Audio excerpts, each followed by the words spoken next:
안녕하세요, 시청자 여러분. 오늘은 중국 정치의 숨겨진 움직임과 뜨거운 소문들을 깊이 파헤쳐 보겠습니다.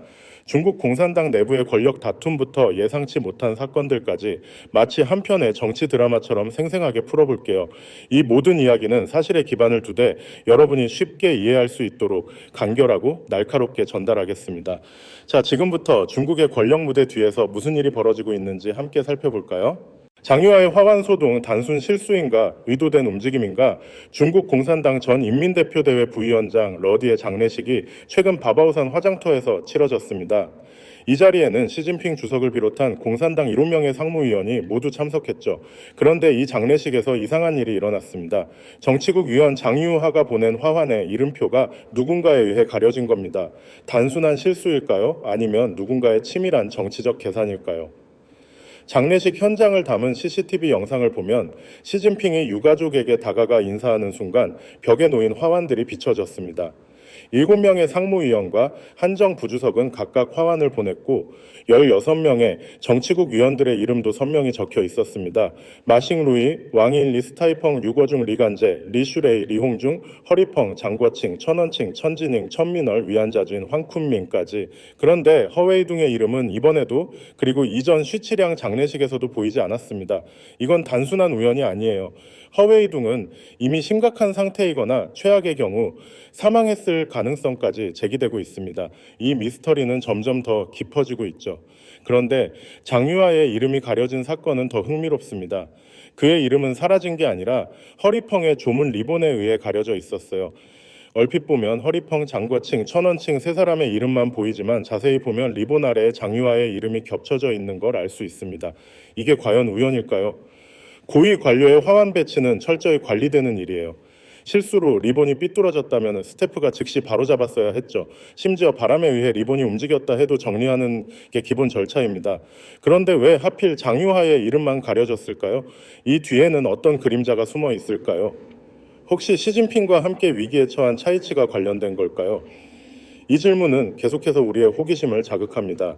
시진핑의 위기 권력의 그림자와 제4차 전체회의 지금 중국 정계는 폭풍 전야와 같은 분위기입니다. 인터넷에 떠도는 소문에 따르면 시진핑 주석이 뇌졸중으로 쓰러져 최고 권력을 일시적으로 넘겼지만 다시 되찾지 못했다고 해요. 그의 측근들이 권력을 되찾으려 했지만 현재 권력을 잡은 세력이 허웨이둥과 쉬치량을 빠르게 제거했다고 합니다. 심지어 이들은 무장 반발을 시도하다 처형됐다는 충격적인 이야기도 있습니다. 군 내부의 숙청이 끝나고 권력 이양이 완료된 지금 제4차 전체회의가 곧 열릴 거라는 소문이 돌고 있어요. 이 회의는 7월 심지어 6월에 열릴 수도 있다고 하니 긴장감이 고조되고 있죠. 이 회의에서 시진핑의 10년 집권에 대한 정치적 평가가 내려질 거라는 이야기가 나옵니다. 심지어 이 평가가 제4회 역사 결의로 이어져 중국 정계를 뒤흔들 대지진을 일으킬 수도 있다고 해요. 중국 공산당의 역사 결의는 단순한 문서가 아니에요. 이는 당의 방향을 정하고 지도자를 세우거나 무너뜨리는 강력한 도구죠. 과거 1945년, 1981년, 2021년에 나온 세 번의 역사 결의는 모두 새로운 지도자를 세우고 당의 노선을 바꾼 전환점이었습니다.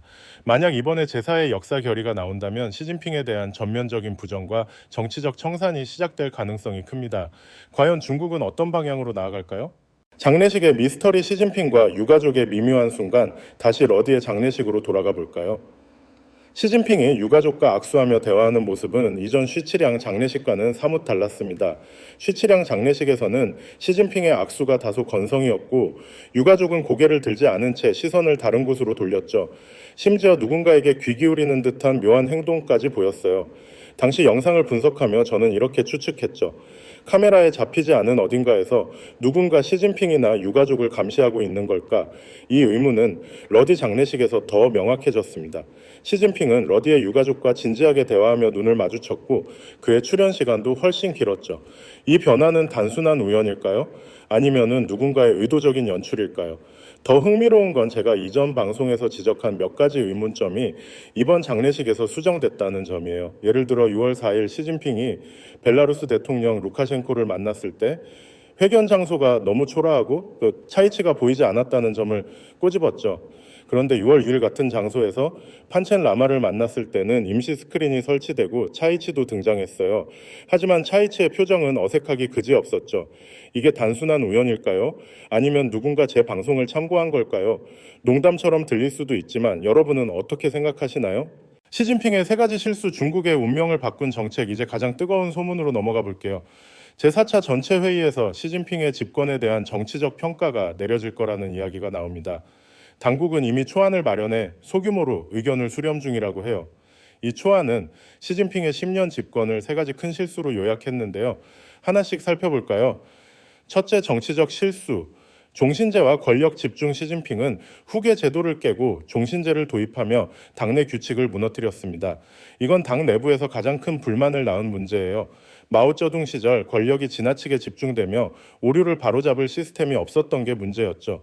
시진핑은 20차 당대회에서 연임하며 후계자를 내쫓고 반대파를 제거했어요. 이로 인해 공산당은 다시 한번 위기의 화산 위에 서게 됐다고 비판받고 있습니다. 당 원로들은 중국의 두 번째 마오쩌둥이 나와선 안 된다며 강하게 반대하고 있죠. 종신제는 죽음의 길이라는 게 그들의 결론입니다. 둘째, 경제적 실수. 민간 경제 파괴. 시진핑의 정책은 시장의 신뢰를 무너뜨리고 민간 경제를 망가뜨렸어요. 중산층이 붕괴하고 경제 성장의 세 축이 모두 멈췄죠. 10년 전만 해도 중국몽을 외쳤지만 지금은 부자들은 해외로 떠나고 가난한 이들은 생존을 고민하고 있어요.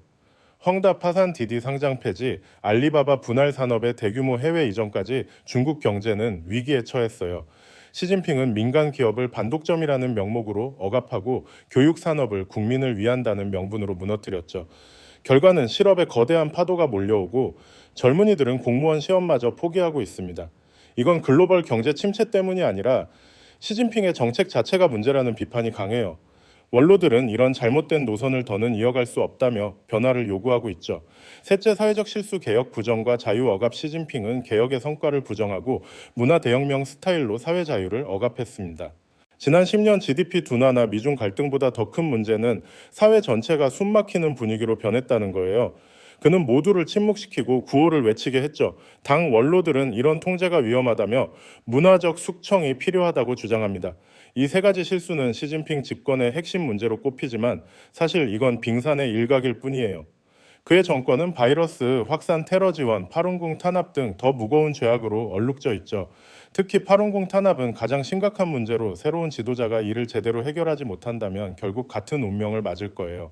역사 결의의 무게. 시진핑의 몰락. 만약 제4차 전체 회의에서 역사 결의가 나온다면 이는 단순한 평가를 넘어 시진핑에 대한 전면적인 부정과 청산의 시작이 될 겁니다.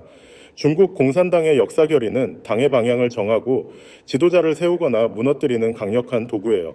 1945년 왕밍을 비판하며 마오쩌둥을 세웠고 1981년에는 문화 대혁명을 부정하며 덩샤오핑의 개혁 개방을 지지했죠.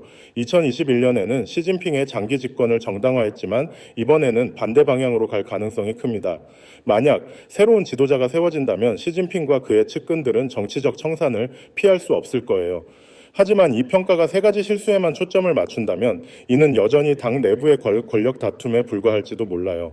공산당 체제를 유지하려는 시도는 필연적으로 비극적인 결말로 이어질 겁니다. 공산당은 이미 막다른 길에 다다랐고 체제 개혁 여부와 상관없이 붕괴는 피할 수 없어 보입니다. 새로운 지도자가 파룬궁 문제를 비롯한 심각한 죄악을 해결하지 못한다면 그들 역시 역사의 심판대에 오를 거예요. 시청자와 함께하는 진실의 여정, 이 모든 이야기는 중국의 미래를 좌우할 중요한 순간을 다루고 있습니다. 진실은 우리의 경제적 이익과 안전에 직접적인 영향을 미치죠. 그래서 저는 매일 공산당의 철저한 검열을 뚫고 숨겨진 정보를 전달하려 노력하고 있어요. 이 방송이 여러분에게 도움이 된다면 구독과 알림 설정을 잊지 말아주세요. 여러분의 작은 지원이 진실을 지키는 큰 힘이 됩니다. 이 영상을 친구들과 공유하며 더 많은 이들과 함께 진실을 탐구해보세요. 여러분의 생각은 어떤가요? 댓글로 의견을 나눠주시고 다음 방송에서 다시 만나요.